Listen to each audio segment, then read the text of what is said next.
if you hear me.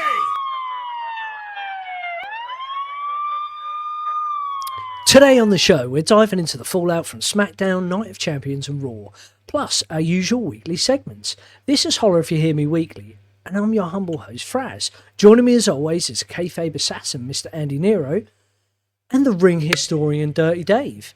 Now guys, you know the drill by now. Hit that like button, smash the bell for notifications, and subscribe for weekly wrestling content. Now without further ado, gents, let's get into it. How we doing, boys? Very, very well. It's very, very hot. Very, very well. I'm glad it's cooler than yesterday, but I'm doing very well. Very, very hot. I'm not going to give anything away, but it's a very special day today, and I will have more about that in the vault. And it's almost as hot as my hot take for tonight, so there you go. Jesus. Well, that being said, I want to go through some main talking points from SmackDown. One being something that all of us wanted to happen, and that is the death of Zelina Vega as US champion, as Julia, the Japanese princess, is now US champion. That has got to be an up. Got to be an up for this week. Big or up, a pop, big up. as we like to say. Big up. Yeah. What else happened on SmackDown noteworthy? Tiff beat Nia Jax in some ridiculous tables, ladders, chairs, no holds barred. Yeah, Last woman standing, I think. Last person. Last woman's standing mesh with a failed cash in from Naomi. But that is going to happen. Got to happen. Was and then it, we had it fouled? Was it intended? Was it a distraction? I don't know. The new master manipulator, I think, actually. Do you really? Yeah. I think she's fucking brilliant, to be fair. I just wanted to win the top. Yes, indeed. Sorry. Anyway. And the only other thing I want to talk about was Cena and Punk. Yeah. That was awesome. I just saw two John Cena's. Exactly. So you mean you saw no John Cena's? Yes, that's an interesting paradox, that one, isn't it? Yeah. Yes. Yeah, the last segment of SmackDown was 20 minutes of just no one standing in the ring. But the crowd were responding. Not quite sure why. Yeah. That last That 20 was minutes was excellent. Top awesome. draw. It's really good. Awesome. I mean, I read it online. People were giving him a bit of shit because he sort of stumbled his words. Yeah, And you can't really do that in freestyle rapping. But, I mean, come on, he's a fucking wrestler. I thought it was genius. I thought it was well good. I thought it was better than Cena's pipe bomb the week before. I loved it. And I reckon- and you know I'm not CM Punk's biggest fan. I reckon if Ronnie had watched it, he probably would have ripped Punk a new one for dropping some weak-ass rhymes and some weak-ass lyrics. But for a wrestler who doesn't do that, I thought it was really, really good. I thought it was great.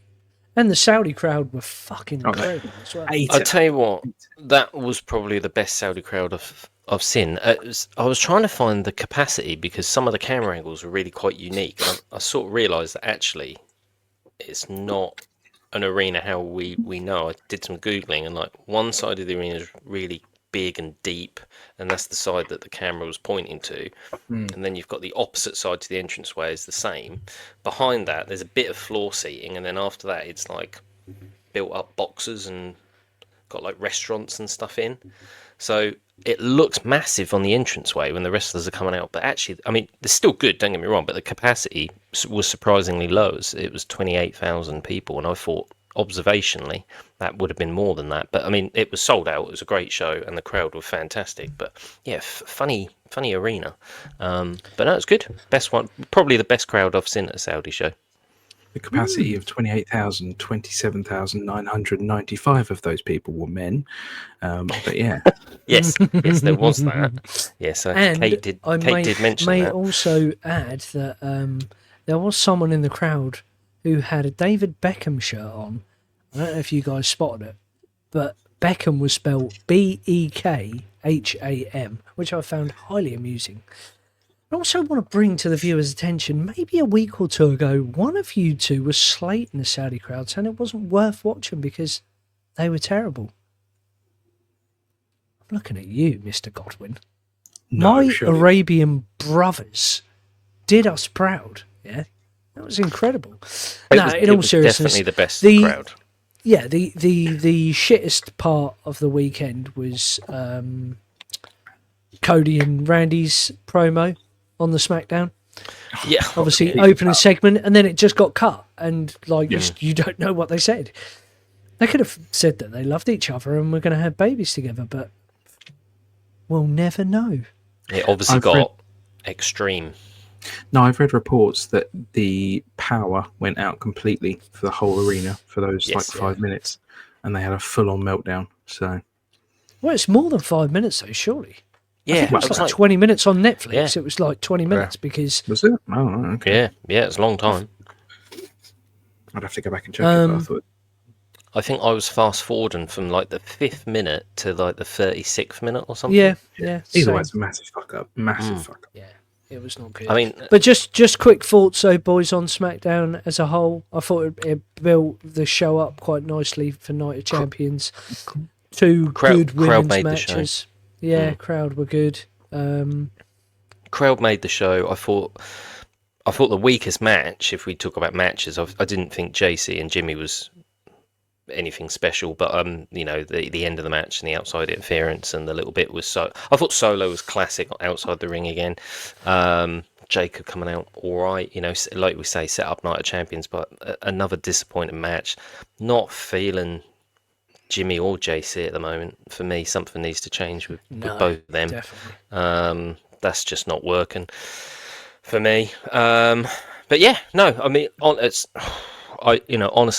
if we'd have seen that show in some American arenas where the crowd sit on their hands, I think we'd have been reviewing this in a different way. So I definitely think the crowd saved it, but that takes nothing away from the talent. But when most of your talent is booked to wrestle 24 hours later, you've got to be careful. And they used talent that weren't really on the following night show, but they just teased them enough.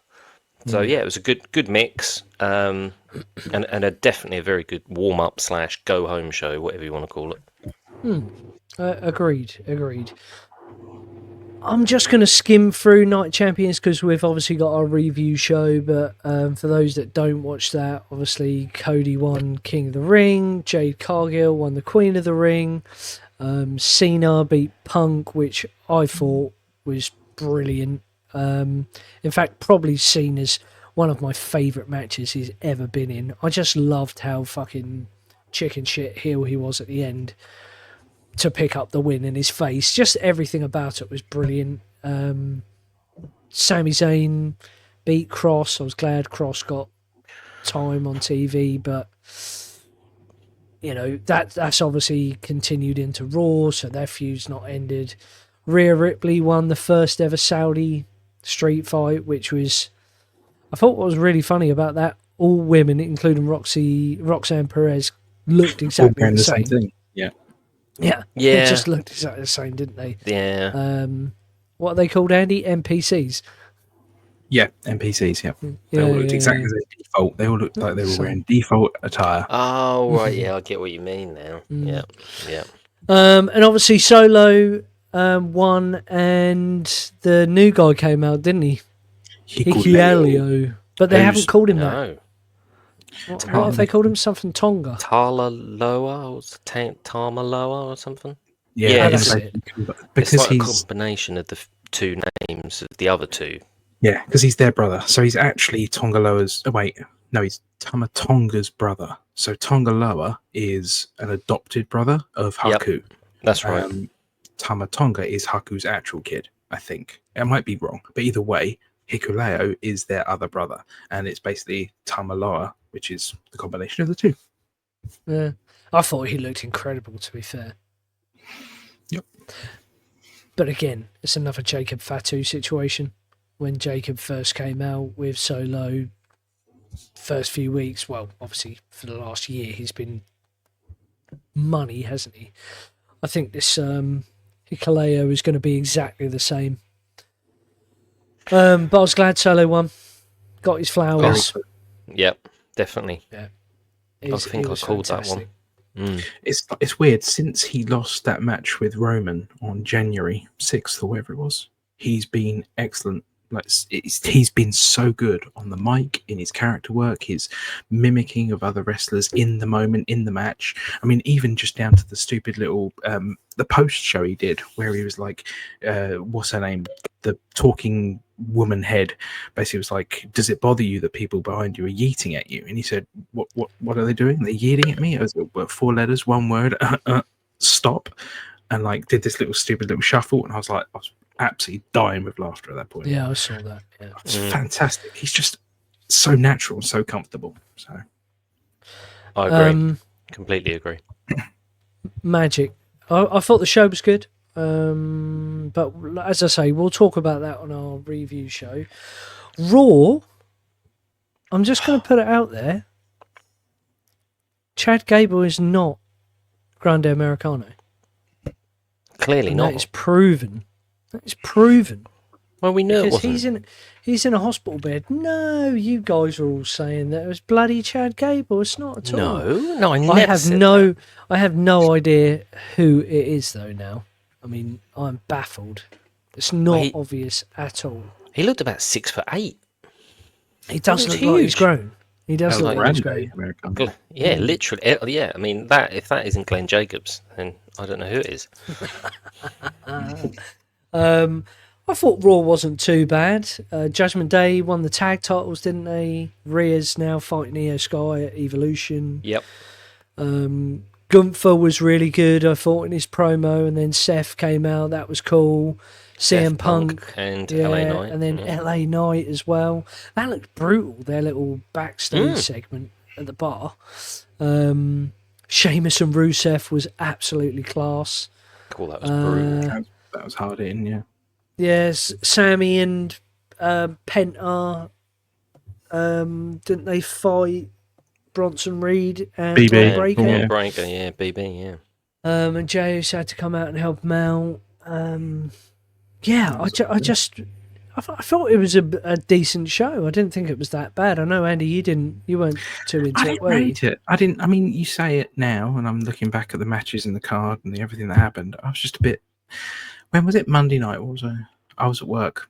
That might have been why. That may have played a lot into it. I was very busy. It was work, but I mean, I enjoyed. I didn't hate the opening segment with Rhea and Io. I didn't hate the Gunther segment with all the moving parts and all the CM Punk and Seth. I thought that was pretty good, and even the little Gunther CM Punk confrontation was pretty cool. I be honest with you, I burnt through it. I burnt through it on 2 times. Most of it I didn't even pay much attention to because I was moving boxes. So yeah, but it was passable, should we say? Not a great Raw, not a terrible Raw. We've seen better. Yeah. I'd probably agree with that. I think what was on was good. Again, I don't think it flowed very well. Again, so I think it was a bit disjointed. But I suppose it's going to come down to opinion. I love the fact New Day have got New Day. Well, I love the fact New Day have lost the tag titles, and I love the fact that Judgment Day have got all the titles again, because that is now officially the beginning of the end now, because now they've got all the titles. Someone's going to accidentally cost someone a title, and then those people are going to be upset, and then they're going to accidentally cost other people titles, and it's all going to fall apart. So that's cool. Sky, love her. Ripley, love her. It's got to be the title match at Evolution, so that's awesome for me. But 5 minutes of burying Goldberg's awesome, and the only way you can polish that off is to have Rollins, Punk, and LA Knight get involved. So I was quite happy with that. Rusev, I think we were all saying, "Oh my god, they haven't done anything with him. Where are we going? This is slow. This is stagnant." Oh my god! I mean, they just destroyed each other, and I think for me, I won't say any more actually because it's in my pop or drop. But I was impressed with that, and we knew where we were going. I think Raw was 50-50 for me. 50% of it was really obvious and we knew what was happening, and the other 50% was like, oh, okay. I wasn't quite sure on that. And maybe that's why for me it didn't flow. For someone who didn't already have preconceptions of it, it might have flowed quite well. But Bayley, Lyra, and Becky Lynch, we know that's heading to a triple threat match. Karrion Kross. Did he cross the line this week? He bumped. Did bump. I did. That was one thing we were talking about last week. I did watch when I was watching Night of Champions. I did take very good care to watch how many times he bumped, and he bumped quite a few times. Well, I'm Yeah, glad that you did over because 5. I didn't. I suppose. Well, it depends what we're talking. We had this conversation. More than 5. Back- We were back talking. bump. Are we talking flat back bumps, or are we talking turnbuckles? Or we need to clarify that. But yeah, tons of flatbacks. he took. Yeah, he did well. I was quite impressed. I think he might have done that on purpose to put that myth to bed. Maybe. He did. He even mentioned it, didn't he? And then just finally, the Battle Royal was announced for Evolution as well. Yes. You know what? A few weeks ago, I think I remember saying to you guys that I wasn't even going to watch it. I'm actually quite sort of keen to see what happens now. There's a few good matches, isn't there? And one that was announced on the... So they taped SmackDown, didn't they, straight after Raw.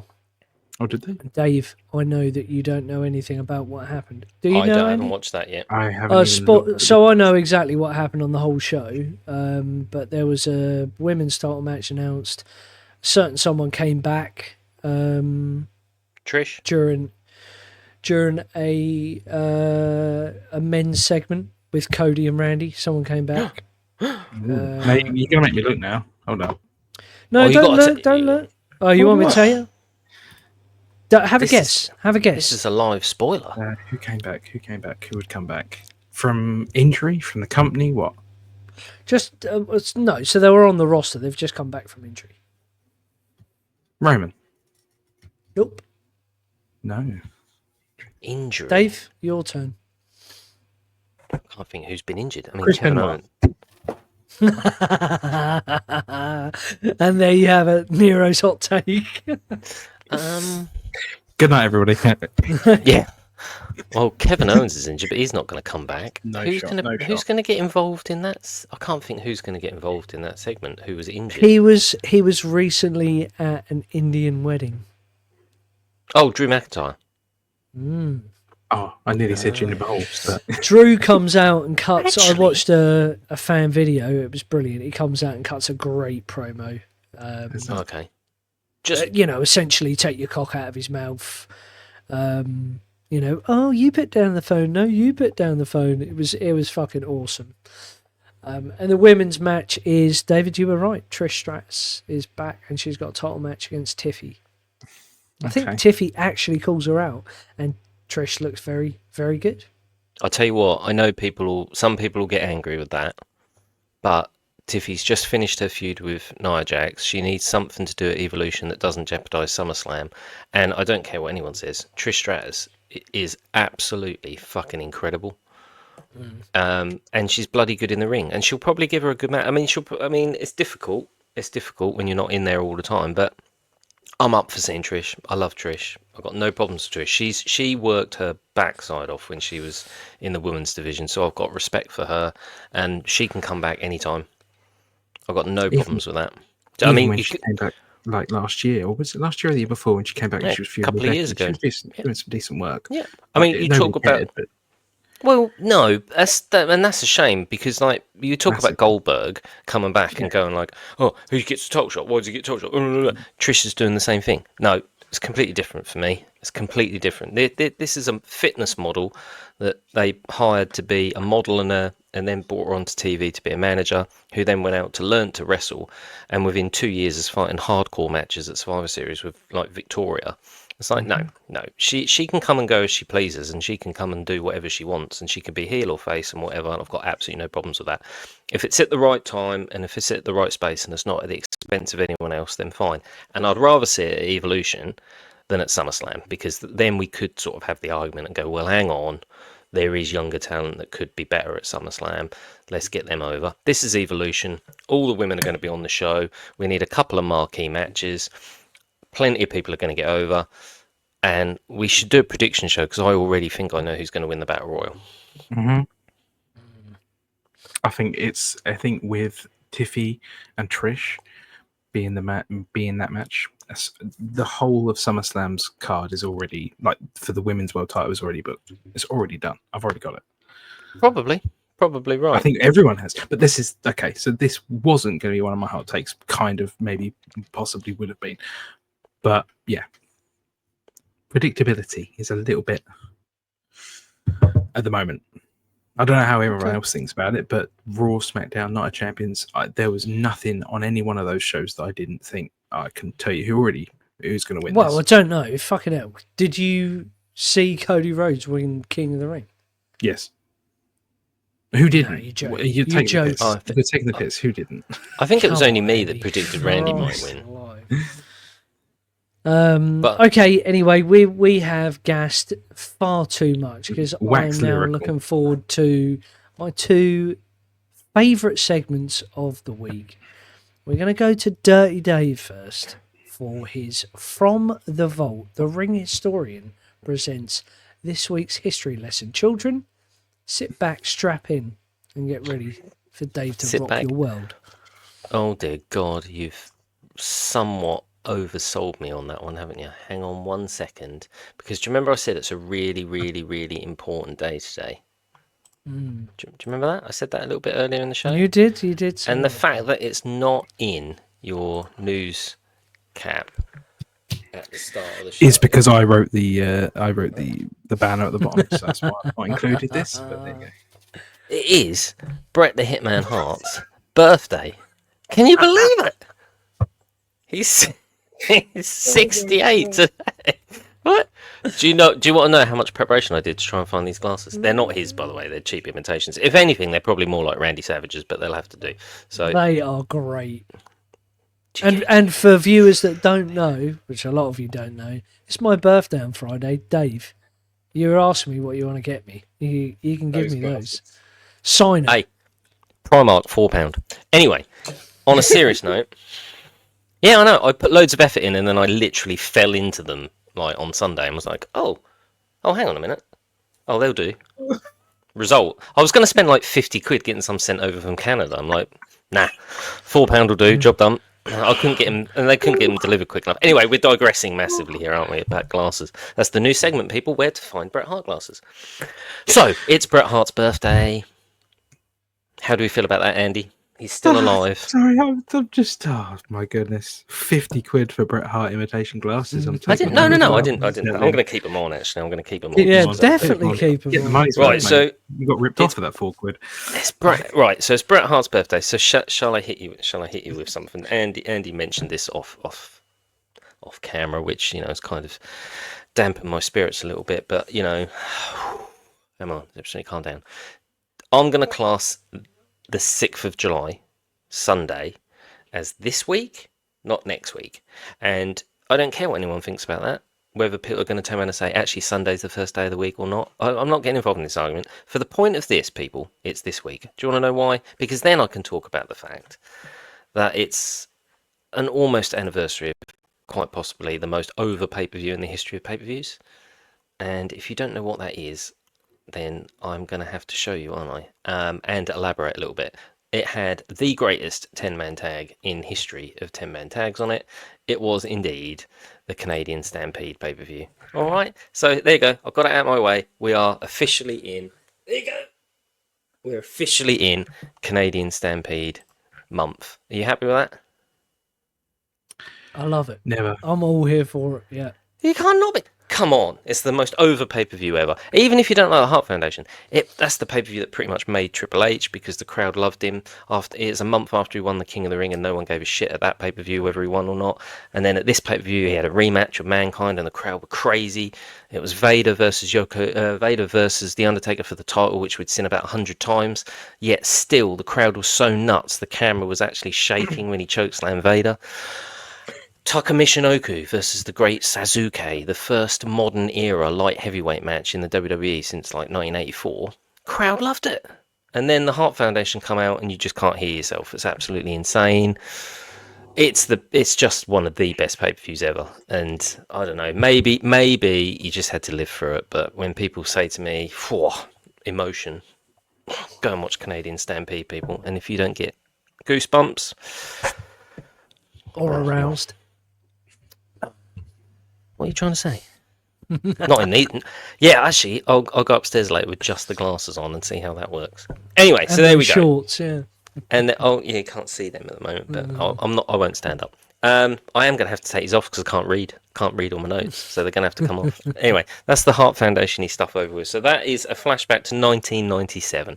I've got some for you boys. Don't worry, I never leave you out. Let's go back to 2002, This Week in Wrestling History. It's one of Andy's favourite matches. He goes back and watches it time and time again because he absolutely loves it, and I can't disagree. It is the ladder match for the undisputed. Are you all right? You having a fit over there? The undisputed. Him. He's like gone desktop. He can't breathe. I'm loving Andy's face. Championship. It's the Undertaker and Jeff Hardy on Raw in that ladder match. You've actually got me absolutely right there, Hammer. I See? fucking I love told that match. I watched it again the other day on YouTube. See, I do pay attention. It's just I don't usually give a shit. Whereas today I thought, no, I will. I'm joking. I do try. Slightly boring one. In 2005, Justin Roberts made his Raw debut as an announcer. Why that's important? Was he the one that got choked? Yeah, he's the choky guy, isn't he? He's the choky guy that ruined the Nexus, or got Daniel Bryan fired. However, the following day at the SmackDown tapings, JBL won a tournament to be the new WWE Champion of SmackDown because John Cena had been drafted to Raw. But of course, what happened after JBL won the match? The Animal Batista was revealed by Teddy Long. He wasn't going one-on-one with The Undertaker, but he was coming out as the new World Heavyweight Champion on SmackDown. So that's two big hitters from 2005. 1991, because I saw this and thought this was pretty cool. The Ultimate Warrior finishes his feud with The Undertaker before SummerSlam in front of 10,000 fans at Madison Square Garden in one of the first televised body bag matches. Ball bag matches. Body bag, so it's before caskets. So a little bit about this. I didn't even know that those two feuded at all. Yeah, so after WrestleMania 7, when Randy Savage was retired by the Ultimate Warrior, Taker needed a big feud because he'd just been dominating everyone up to this point, and they basically feuded from April to July. Yep.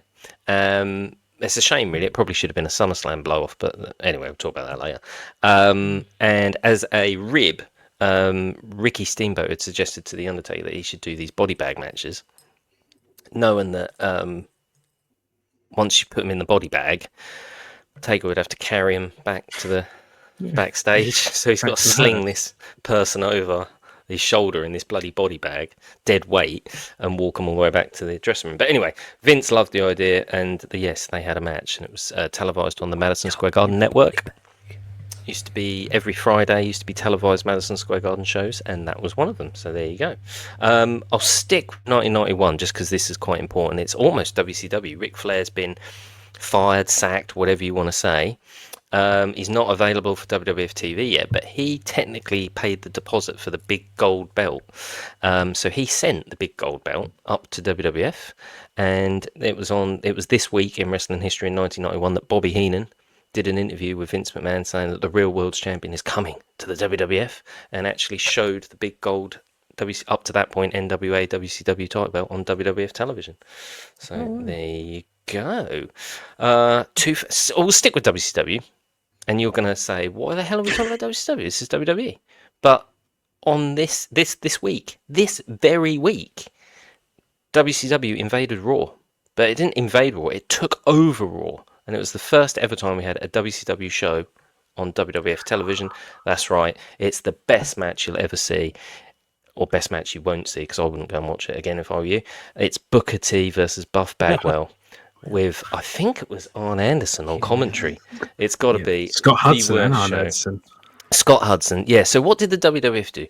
They bought a Southern American wrestling company that predominantly runs down the south of America, and they debut them in WWF on WWF TV in Seattle, Washington, which is like northwest. I mean, we're practically in Canada. They're like, who gives a shit about WCW? So the crowd are chanting, boring, you suck. It's like the worst match ever. Kurt Angle and Stone Cold come out to interrupt the match at the end, who are both heels, by the way, and get the biggest pop of the whole match. So what does that tell you? And then I don't know if you're going to cover the fact that Buff Bagwell, when they're fighting backstage, Buff Bagwell tries to get in on the action and beat up Booker T with Kurt Angle and Stone Cold, and Kurt Angle and Stone Cold literally throw him not only out of the building but out of the WWF, and he was fired there and then.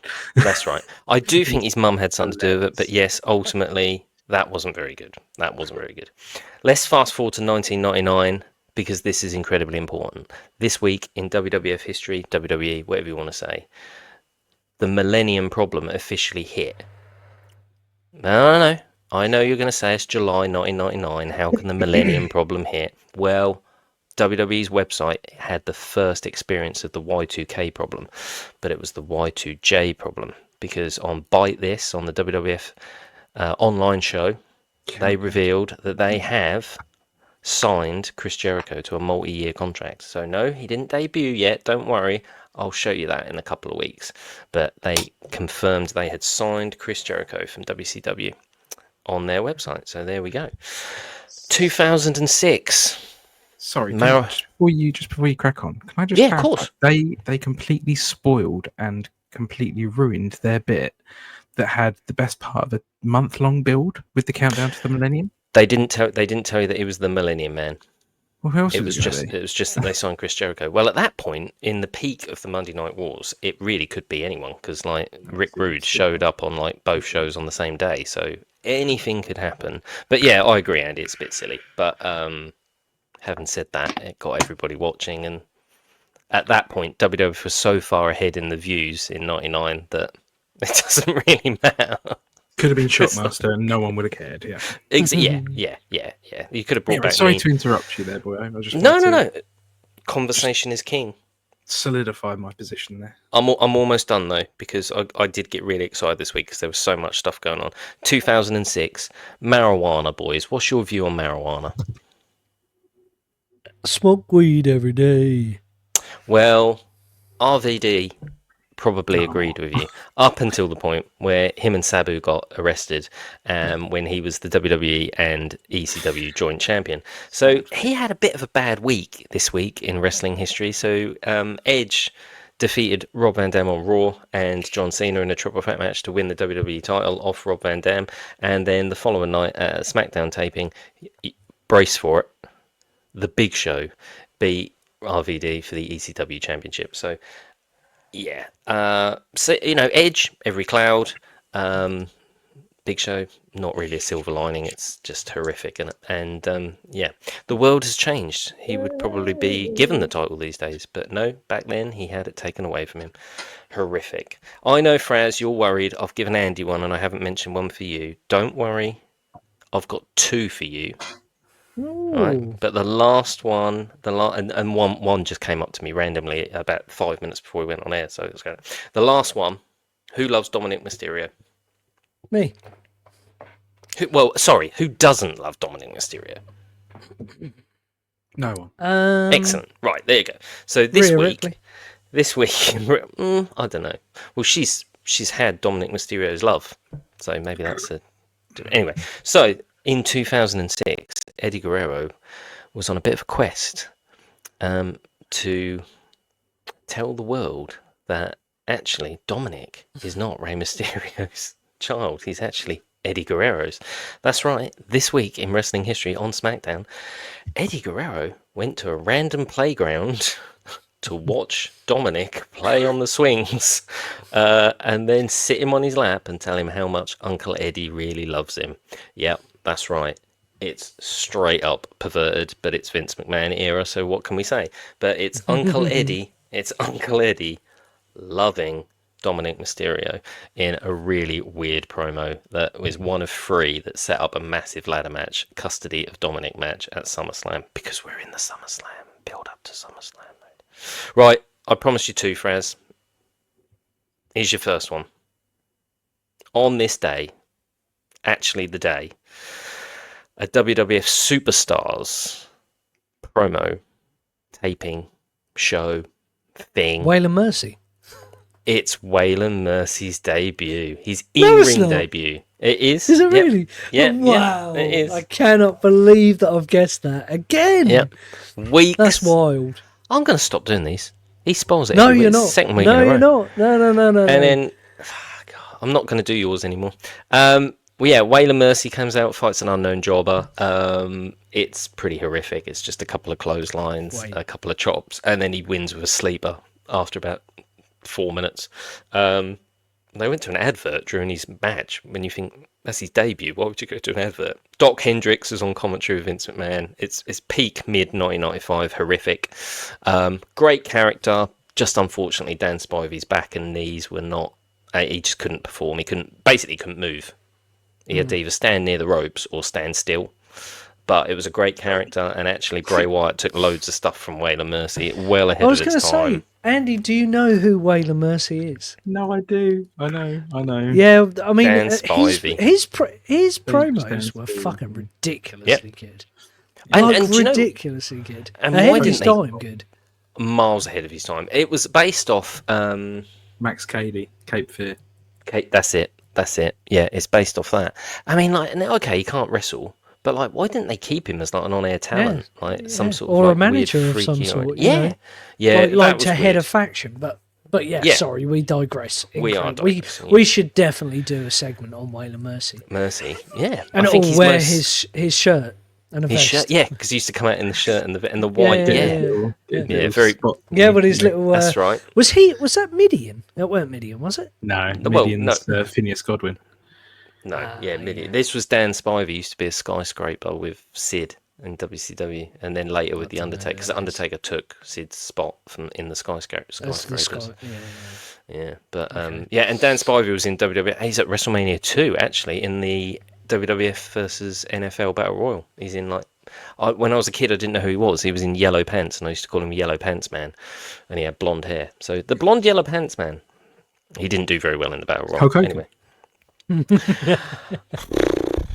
If he'd have been in the Battle Royal, he'd have won it. We know that, don't we? Okay, right. The last one, because this happened on your birthday, because your birthday's the 4th of July. I thought I had to throw this one in for you. This is why he's got two, Andy. This one was just a normal one. This one's his birthday treat. We all know he's your favourite. Fucking Who? We know he's your favourite. I'm just gonna. I can't see. No, I don't know. Wrong way around. I'm trying to hide myself. How do I hide myself? Never mind. No. Come on then. Picture this. You're not wrestling anymore. You're not in an arena. You're in 38-degree heat in New York City on a nuclear. What do they call them? It's not a sub. It's the aircraft carrier called the Intrepid. Oh, fucking hell. Which I've actually been on when I went to New York. It's fucking huge, and you just think, oh my god, this is like designed just to kill. Anyway, and you do a USA versus Japan Power Slam challenge on the 4th of July. That's right, and you bring out baseball players, basketball players, all types of famous people, loads of wrestlers, and they try and slam the 568-pound WWF champion at the time, Yokozuna. But nobody can do it. No one, not even Crush. Everybody tried. You've called everybody there. Everyone's got heat stroke. It's game over. See you later, peeps. No one could slam him. But then all of a sudden, out of nowhere, this helicopter comes in. And it comes flying across the New York skyline. And it lands on the deck of the Intrepid. And who's getting off it? It's Lex Luger. But the crowd are like, what's going on? What's going on? He's the narcissist. What's he doing? But no, he's not. He's in an American flag T-shirt, gets in the ring and rips it off and famously says, come on then, big boy. And then after that, they very quickly cut and he says, I'm in cowboy boots. I'm never going to be able to slam you. And Yokozuna says, don't worry, brother. I've got this. And Yoko proceeded to basically slam himself on the USS Intrepid. It's Lex Luger slamming Yokozuna in 1993 in New York City on Fraz's birthday. He'd have been what, 8? 1993? Yeah. No, 10. 10? Oh yeah, 10, a year further. Yeah, 10. And then that leads to the Lex Express and leads to SummerSlam, where we all know what happens, don't we? It was such a good build. What happens? Oh yeah, Lex lost. Cool. So that was a waste of time on the Intrepid then, wasn't it? But never mind. There you go, people. That's my From the Vault this week. I have to say, what the fuck was Vince smoking? He had an American slam an American on July the 4th, That's making right. out that he's a Japanese wrestler when he's quite clearly Hawaiian. Oh, Yeah, Or but best at the Polynesian. time, I didn't know that No. Yokozuna was Hawaiian. I thought he was Japanese. Yep. had you never seen a Japanese person before? Well, Yeah, not a well, I mean, he looks- 568 pounds Japanese yeah, person, but to be fair. he does look like a Japanese man. When I was 10, I thought he was really scary. I thought he was some scary sumo wrestler.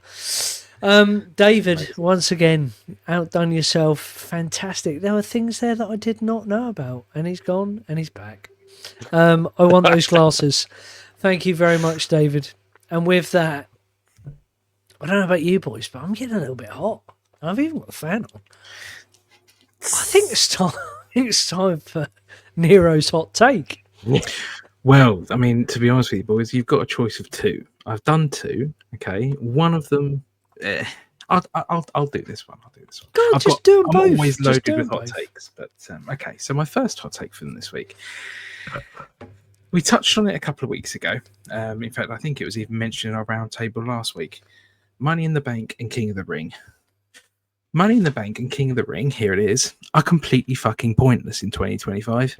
If WWE is just going to hand them out to people who are already made, or worse, use them purely as a plot device with no long-term investment, these gimmicks need and were used to build stars. Now they're just fancy set dressing with no stakes and no vision whatsoever.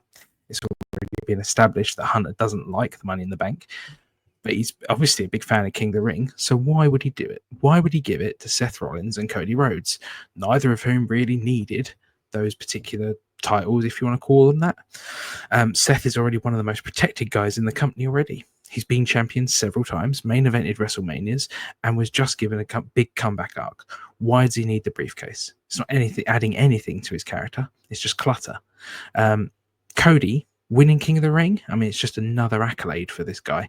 I've already said on previous videos that at the moment I find him painfully boring.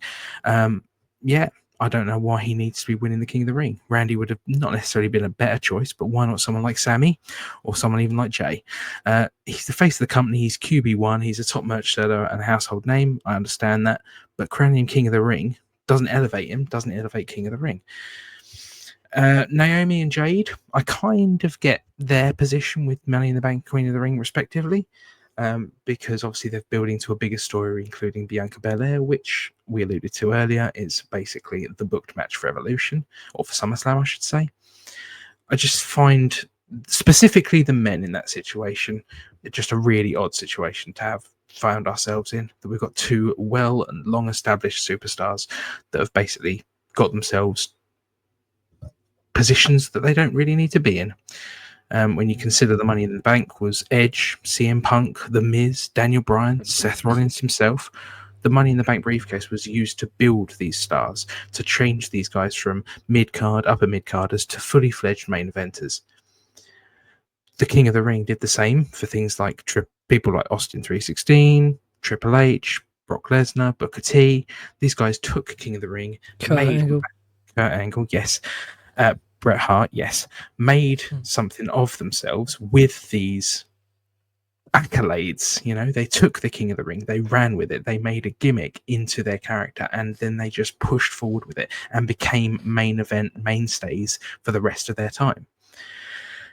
Compare that to the G1. Now, I know you two probably don't really know much about the G1, but the G1 is months long. It takes normally around about 2 to 3 months to get through. It's a 16-man tournament, I think, that New Japan put on every year with excellent wrestling, top-tier wrestling. There's a little bit of storyline sprinkled in there for good measure, and it's always absolutely phenomenal. And it launches careers every single year. It books Wrestle Kingdom for you months in advance. And it's always excellent. You've got people like Kota Ibushi, Tetsuya Naito, Kazuchika Okada, Jay White. These guys became worldwide known names after winning the G1, after facing the champion at Wrestle Kingdom, and it was always important. And it meant something to people. Compare that to what we've got with King of the Ring and Money in the Bank. It's not even a contest. I'll take the G1 any day. The bottom line if these gimmicks aren't even going to be used to create new stars, to give people like Braun, Tiffany, Carmelo, Grayson, whoever, that next level credibility, bin it off. Stop doing them. You're not honouring tradition at this point. You're just wasting potential. There you go. That's that one. I think I might. Can I take this? Can I take this, Dave? You can go first. Yes. Cody Rhodes, I totally agree with. Did not need to. We've already said several times, all three of us have agreed that this guy is QB1, is your number one face, was the champ for over a year, lost the title, gets an immediate rematch. Mm-hmm. In my opinion, whenever he wants to. Yeah, took some time off. He does not need the King of the Ring. Randy does not need the King of the Ring. However, if that's how they want to position it, they look like they're trying to build some kind of story at the moment for Cody, which is going to lead to him eventually turning heel. And you saw that in his King of the Ring match against Randy, where you didn't see the All-American or the American Nightmare, baby face legend that is Cody Rhodes. There are moments where I find him boring, but you need people like him in wrestling. Seth Rollins, I have to disagree. You give him the briefcase because what is he after? What has he come out and said initially after WrestleMania? I need all the power. The briefcase helps him obtain all the power, and it helps flourish the other storylines that are going on with both titles. He can make Gunther look relevant. He can make John Cena look relevant. You never know in whoever's going to fight for the title whether he's going to cash in. And of course, just to very quickly add on that, he is helping new talent because he's helping Braun and Bronson Reed. Or his storyline is. So the stronger his storyline is, the better it is for all of them. If you gave the briefcase to someone like Penta or Sami Zayn, are they going to have the same impact? Is it believable for, say, Sam? Let's go with Sami. If Sami won, are you going to believe that he's going to cash in on John Cena and win? You would with Gunther, no. Yeah, but maybe not John. And it's just, and maybe because they knew Roman was going to take time off, perhaps he was going to do movies, or he's just taking a break. You need someone to run with the ball, so to speak. And Seth Rollins is trusted. Cody Rhodes is trusted. All these storylines intertwine with each other. It makes it seem a little bit more... I'm going to use the word unpredictable, because you just don't know what's going to happen. You don't know who's, like, you'll find out in the round table. We're going to talk about a particular subject coming up, but you don't know what that's going to be. You have no clue. Whereas if you gave it to someone like Sami Zayn or Penta or Dominic Mysterio or Bron Breakker or Bronson Reed, they're going to go after the weaker champ. I totally agree with you, Cody Rhodes. I rest my case. See, to counter that back, I would have actually given it to Braun. I think you can have Seth win. You can have Seth just come out and say, "I'm Seth fucking Rollins. I deserve a title match. Ergo, I win the title." That's me getting the power back. Because Gunther Gunther should not have beaten Jay, as far as I'm concerned. Jay should have lost to Seth. It should have been clean. Yeah. It should have been just a regular match. Seth beating Jay, maybe at Night of Champions or whatever. But either way, if you'd had Braun as the champion, I think we can. Would it be fair to say that we can all just agree the fact that heel Money in the Bank winners are better than face Money in the Bank winners? Same with King of the Ring. Heel can come out and ruin a feel-good moment for a face, whereas a face can only cash in on a heel. Otherwise, they become a heel. And it's like you're sort of trading... Now, you see, that is where Cody should have won the Money in the Bank, because he's going to turn heel. So if you were going to do it with these two people, you could have almost done it the other way around. But I actually, yeah, I mean, I think I said to you boys when we were doing the prediction shows in one of the shows for the Money in the Bank, I said I think Braun's going to win the last qualifier, but I mean he was never in it, and I said he'd win the Money in the Bank and protect, as a sort of like as in keep that away from Rollins as like a protection, use it as almost like a shield. It's like you ain't got to worry about me, you ain't got to worry about someone coming after you because I've got the briefcase and nothing's going to happen. And that could have built to bloody Mania, couldn't it? And then it could have had a Batista Triple H type fucking scenario. So yeah, I get that. I think the bottom line this year is I think it's the first. I said it when we were off air, but I think it's the first year we're doing SummerSlam 2 nights. When they did Mania there, they got 80,000 people. They're not going to do that. I mean, SummerSlam hasn't sold out a stadium since they've been doing it in stadiums for 1 night, let alone 2 nights. They need 2 monstrous matches. They need their big stars to be as over as they possibly can be with the most interest and storyline going into it. They just can't afford for this year's SummerSlam to not be massive. Which just means that this year, unfortunately, the principles maybe of the Money in the Bank and the King of the Ring have swapped a little bit. I agree with you. It's fun when someone else unpredictable wins it. But, hey, let's go back to 2002. Everybody knew Brock Lesnar was going to win it. And then everybody knew he'd go to SummerSlam and win the title. Did we enjoy it less? No. It's the summer of Brock. We look back at it quite fondly now. I don't even think when I was watching it live, I thought it was bad, even though it was obvious. It's difficult. History will tell us, gentlemen, after SummerSlam, really what we think. But I don't think we can take away from the fact at the moment it's TKO run, it's a business. It's a monstrous ask. I mean, they're still advertising the tickets ferociously for SummerSlam on every show that they've got, which tells you they're not shifting the numbers they need to for a 2-night start. I cannot see how they're going to draw 65,000 people on 2 nights. I just can't. It's not that I don't want them to, but they've never drawn 65,000 to 1 night SummerSlam. How the hell are they going to do it for 2? So they've gone hell for leather with it. They've gone all or bust. And it's a bit of a shame, but then having said that, I think when it's all said and done, I do think when we're sitting here maybe in October, November, we'll turn around and go, okay, that was fucking awesome. And then by that time, we're then steamrolling to WrestleMania. Survivor Series looks like they're going to do War Games now because Survivor Series has been put in a stadium. So they need a big crowd for that. So I think that will be War Games. Then it's Rumble, and then boom, we're on the road to Mania. So I am hopeful. Principally, I agree with you, Andy. I don't like it. I like new, unpredictable, give people a chance.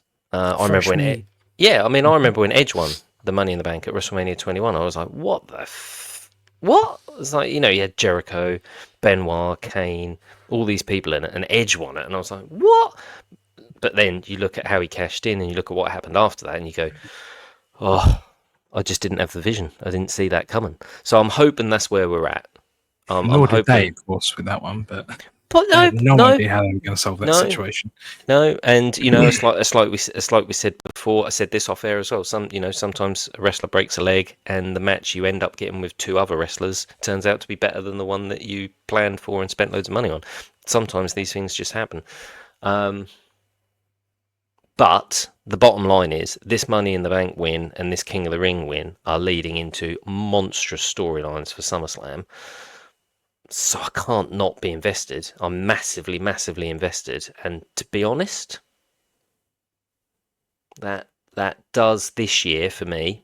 This year that does suffice over the normal tradition of having someone else not quite so high up the card. I mean, in an ideal world, probably LA Knight would have won one of these ones. He deserves it. There's lots of people who deserve it. It's the same with the Rumble every year. There's loads of people who deserve it. And I do agree. I do prefer it when it's someone new and fresh. But for this SummerSlam and for where we're at and where we are with stories and where we are with John Cena, and, I said this before, and I'll stop in a minute because I'm rambling, but Seth Rollins ain't got long left. This is going to be his last big, big run. So I I do get it. But I just think for the sake of the Cena storyline, the end of Cody Rhodes being a face, Seth's last big run, especially with a belt, I'm just all in for it. I've got to be honest. I think I'm maybe a bit more pessimistic just by the fact that I think, okay, it's all well and good building to SummerSlam, but what are they going to do the Raw after? When you've got everything finished up, what happens then? That could be a cash-in. You've still got, you've still got, well, no, because let's be honest, the cash-in's going to come on Saturday night's main event. But then you build to Survivor Series, so you're going to build to two monstrous storylines. You've still got no other top faces, top heels. You've still only got Seth, Roman, who's coming and going, John, Punk, Drew. You've still got a very, very small amount of people to work with, and nobody building up to replace the part-timers. No, I get that. Braun, like Bronson, like Sammy, like. But that's where I need to be built up, and that's what the mechanics of the Money Yeah, in the Bank in the ring should always be about. Not let's get these guys let's shoehorn these boys into a reason to fight at somewhere. It didn't need to be done. But no, I get that all the time. I totally get that, but I just think that what they're going to do, it's going to be this build to SummerSlam, and then that is going to be your reset to then start building to Mania. And you're going to have a couple of bumps in the road. The fact they've put Survivor Series in a stadium, I think there's going to be some big matches at Survivor Series. I think there'll be War Games. That is an opportunity to have teams of people that you wouldn't normally have. I mean, let's face it, it's going to be a team with Seth Rollins in. So, and Penta's had problems with those guys. Sami Zayn's had problems with those guys. So, yeah, you're all of a sudden you've got Penta in a War Games match. You've got Braun Breaker and Bronson Reed in a War Games match. So they're up and coming young guys that you're building. And then, from November to April, you've still got 6 months, 6 months to build to Mania, and you've got the Rumble to get through and the Elimination Chamber. You've got time. I agree. I do agree. It's not principally. It's not how I'd like to do the King of the Ring and the Money Back. I do completely agree, but we're in a very unique situation, I think, with Cena, Cody, Seth, all at the same time, coming to a bit of an end. And I don't think anyone would sort of say that Cena doesn't deserve what he's getting this year. I think Rollins deserves what he's getting this year. Cody needs to turn heel. And then we're going to have, build those faces to face Rollins and Cody, which will be people like Braun, hopefully Penta. And we'll see what we do with Rusev, and we'll see what we do with some of those people as well, because, Gunther I see being a face at some point as well. So, yeah. But I take your point, and I do agree, principally, but I just think this year is so unique from some of those guys that are all potentially signing off in one way, shape or form. You just got to go all in on it. Have you two finished? So anyway, I think... Bloody hellfire. I mean, I'm glad I got my fucking words in first. And breathe. Because you nearly answered my question. We've got to do the round table. And the round table this week, if you've tuned in for the first time, we delve into a subject as a team. We dissect this question. And my question this week to you, gentlemen, is what is going to be the main event on night 2 of SummerSlam? No idea. Andy. Goldberg versus Gilbert. Goldberg versus Gilbert in a triple cage, Gage Goldberg on a pole match. That's right. A dummy of Goldberg on a pole match, triple cage ladder, Hell in a Cell. No. Well, it's going to be something John Cena, isn't it? Last Berg standing. They're not going to let John Cena. There's two matches confirmed, and that's Cena and Cody, and Jade and Tiffy. If Tiffy's still the champ. Jade and Tiffany aren't main eventing night 2, are they? And even if it wasn't Tiffy, it'll be Bianca and Naomi. So Andy, there's a storm coming. Exactly. Just to say that it is in the stadium that It was WrestleMania 35, where the first ever women's match main event at WrestleMania. It's the same stadium. So Yeah, and that was a shit fucking Mania, as we've well established. definitely Well, go yeah, back and watch that video, people. Yeah, it's going to be Cena and Cody, isn't it? There'll be Cena Yeah? and Cody. There'll be Cena and Cody, maybe even a visit from the final boss and a kick to the balls by Cody to Cena. Fucking please, God. You really want that to happen? I want Cody's gotta go full-fledged. heel. I want I'll tell you, Andy is full-fledged American Homelander. You are a fancy booker this week. Unbelievable. Dave, what would your reaction be if that happened? Desperate for it to happen as well. Really? Yeah, I don't necessarily. I'm not big up on needing to see The Rock, but I think Cody needs to snap. I do think him winning the King of the Ring will be played more into a story once he's a heel. You know, it is like we said. I think you said, Fraz, it's just another accolade for Cody Rhodes. Exactly. It's another thing. Oh, did he? Oh, apologies. I went off on a tangent and wrote loads of notes down. I'm sorry, I lost track of who said what. But yeah, so I think he's going to ram all that down our throat like there's no tomorrow when he's a heel. So although it doesn't seem like it's worth it now, I do. Again, I think it will be worth it later. Not principally better, but I think he will make it mean something. But yeah, it definitely needs. And Cena was almost face at Night of Champions. Yeah, he was. The whole Seth Rollins debacle at the end was very interesting. I think the main event for SummerSlam Night 2. Bear with me. Chad Gable. Grande Americano. Grande Americano, Yeah. The battle of friends, two former friends. This is what I want to see from Cody from here on out. Oh yeah, that's where he's going to go. Yeah. I want him to be I want him to be a heel that's convinced he's the good guy. He's the good guy in only his own mind, and to everyone else, he's a shit heel. Like, he's a fucking horrible person, and he is a horrible person to everyone in the crowd. Like, think Kurt Angle 2001, 2000, but like to the max, like convinced of his own importance to the industry. Well, he is. He's just. If you listen to the guy, he shouldn't be a face. You know, he comes out. He says he's the son of a common man, and he comes out in $10,000 suits. And shaking. I mean, like, who should be cheering that? Everyone should be like, he's so. I mean, he's not Austin, is he? For Christ's sake, coming out like the common man in jean shorts and a ripped shirt and stunning the boss. This is a guy coming out in like pocket watches and suits and Rolexes and passing presents to the Rock, and like you're like, hang on, what? There's no way. I mean, it's insane that people are cheering it. It's actually insane.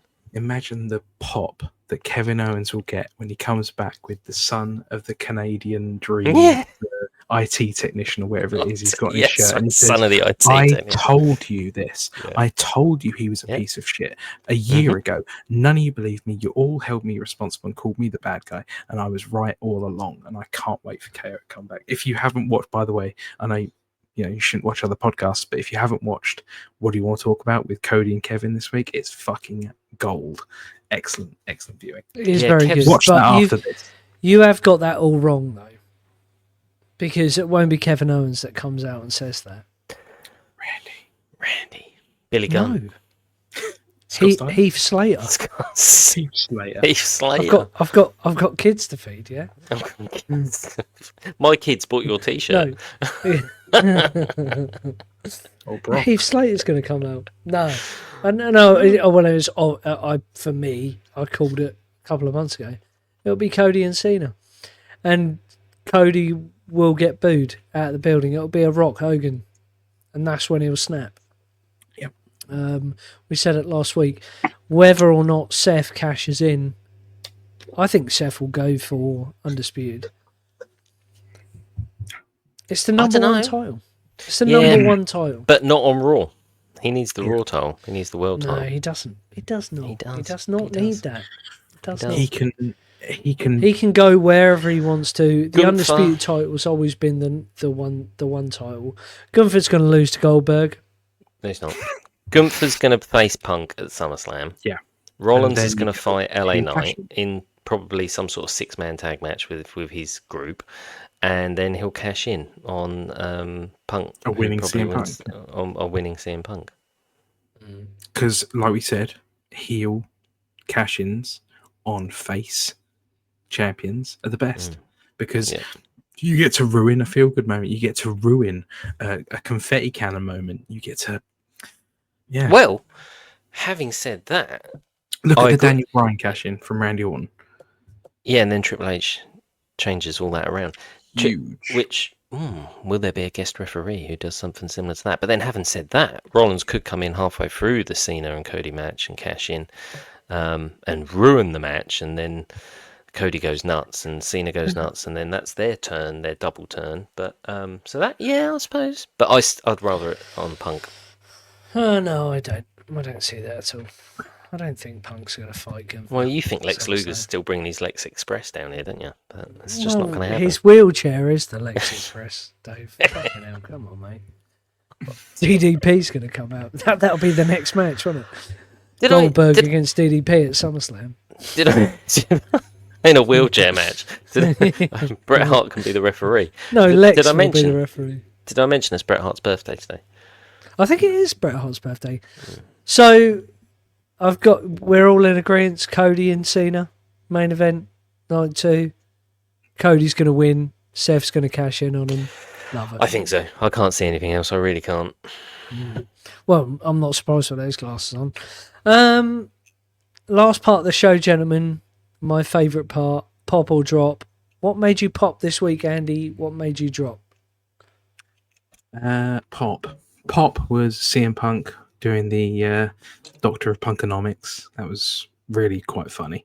And drop was the Bailey and Lyra Valkyria match. I thought that was pretty snooze-worthy, and I'm not excited to see what they do. Like, no Becky on the show as well. I'm just not really into it. Not really into it. Interesting. Davad? Well, my pop is that it's Bret Hart's birthday today. Because I don't know if I've mentioned it, but he's 68 today. And there's a chance, there's a very small chance, that he might watch this video. And if he does, I'm sure he remembers meeting me. But I vaguely remember meeting him, but obviously he'd remember me more importantly.